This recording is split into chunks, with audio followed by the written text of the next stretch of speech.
南区国税局的艺文展览配合上午，由副局长谢惠美加品部的创作者陈秀月老师共同来夹舞。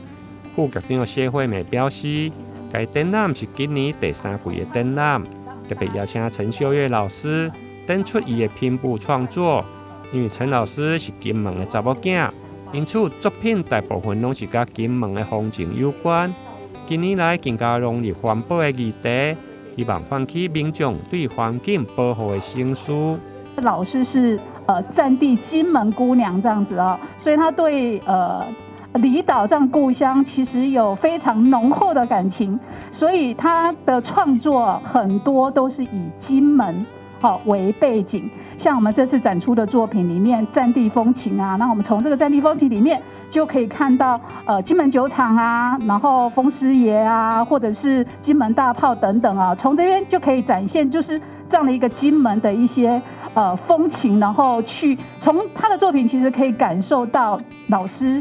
对金门的热爱，陈述我的内心世界，也让大家认识金门，然后做了一些环保议题，因为现在每一年，我觉得生态都一直在破坏，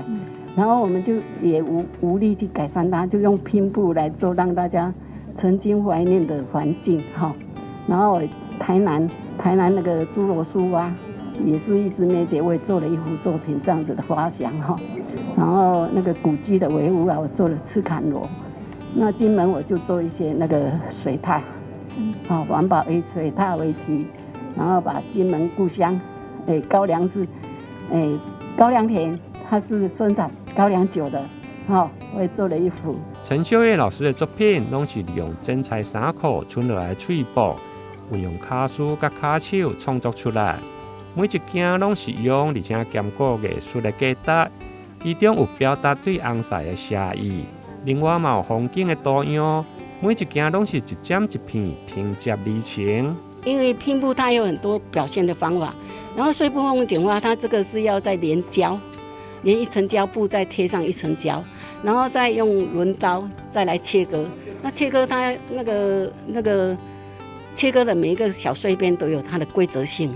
然后我们切一切，然后我们会参考那个算是你那个心中想要的图画，或是找一张图